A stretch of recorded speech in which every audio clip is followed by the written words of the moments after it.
contemplate what will happen next. And now people stay, they can't get fuel. And somebody comes and says, okay, there is fuel now. Does it take 3 days to import fuel to Nigeria? So something was missing. And if you can't be honest and tell us what caused that scarcity, there's a problem. And then you suddenly come and tell us, oh, fuel has come. The ships were at sea. They were not paid. That's the honest truth. So, distinguished ladies and gentlemen, I want to stay within the remit of my time before the governor of the session takes the microphone from me. I hope that I can have a subsequent intervention. Thank you, sir. Now, I want to call on His Excellency Comrade Adams Oshimole, Governor of Edo State. I know you will abide by the rules. Thank you, my Lord. You know, if you don't obey judicial orders, you end up in prison. But just to thank you for the opportunity, I think my own taking up point would be the point raised by Malam Nuhu Ribadu when he talks about how much we as executives can do such that our subordinate can take a cue and try to behave responsibly. And how, on the other hand, if we choose to cordon everything, then our subordinates will also get the idea that everything is allowable. Just from the Edo experience, I was very suspicious of politicians on assumption of office. I'm still really reasonably suspicious. I not being a politician. I'm just a labor activist in government. I have seen in the past how, for example, school contracts are shared to politicians and the schools never get done and money is paid. And in trying to devote substantial resources to education, I resolved that I wasn't going to patronize any local contractor because I thought all of them are the same. But I found that once they found that you will expect, you will act, if there is a breach, if the specifications are not obeyed, you revoke, and there is no discrimination, and also those who work, they get properly paid. I found that even the one that seemed totally irresponsible in the past, who benefit from government contracts, now take those jobs seriously. Also free from my suspicion about the civil servant, I also decided that I will not rely on civil engineers in the Ministry of Works. I was going to appoint external consultants to supervise government jobs. I wanted to be assured that if we build 1 kilometer of road, that it is meant to last for a reasonable period of time. But I soon discover that even the consultants assumes that the governor has understanding with the contractor, and therefore he might not even supervise accurately.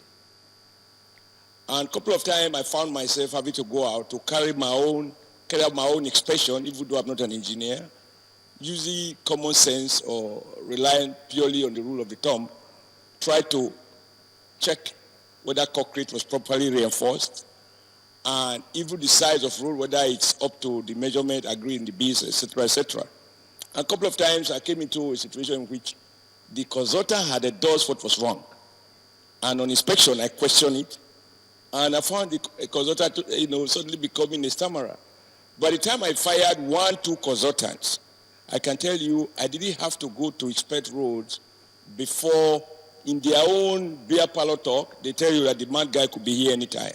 So you rather make sure that the job is properly done.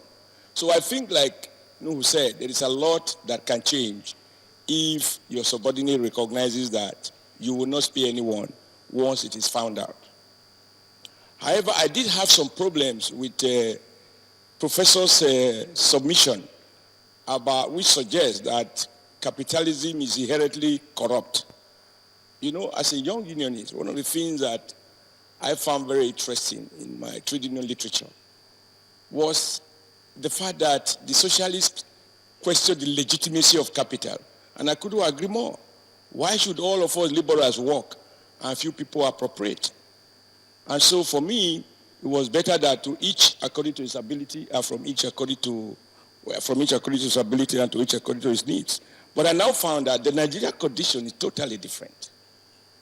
That you now have state operators who invest nothing, bears no risk, purely taking advantage of the allocation in the system.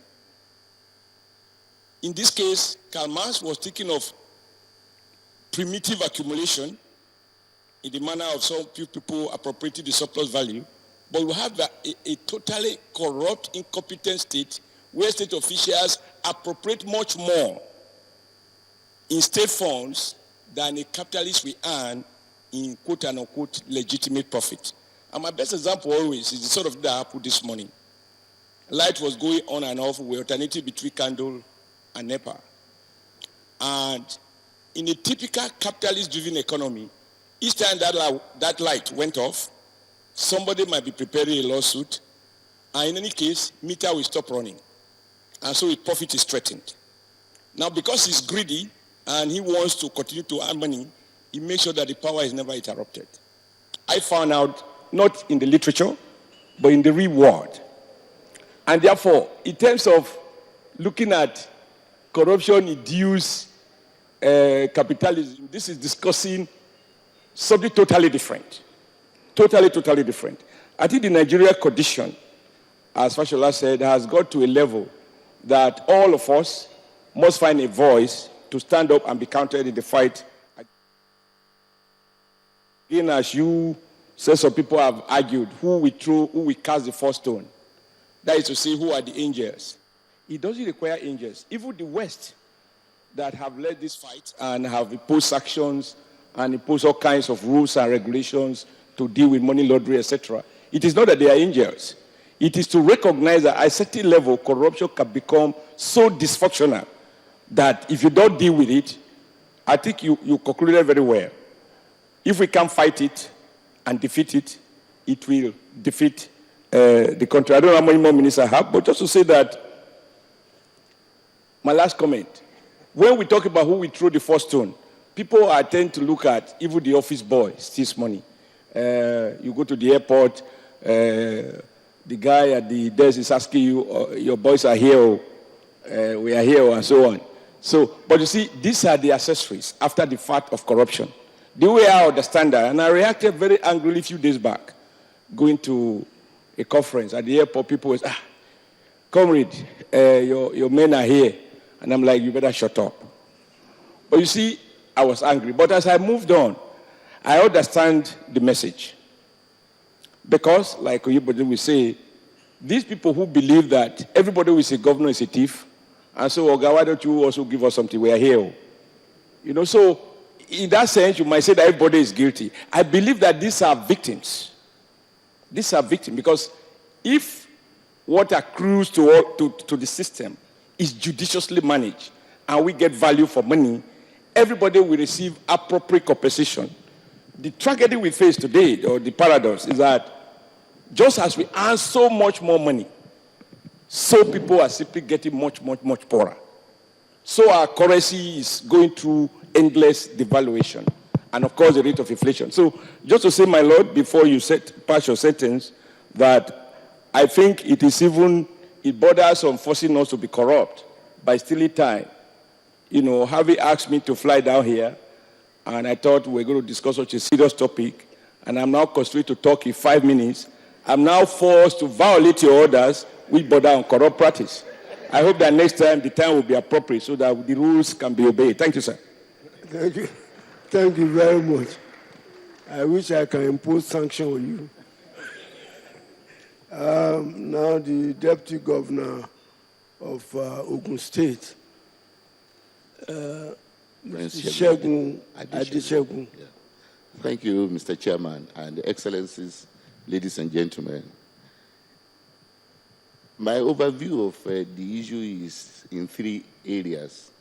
One is what I call the definition and examples which portray corruption, and perhaps in the final stage, the system that can be built to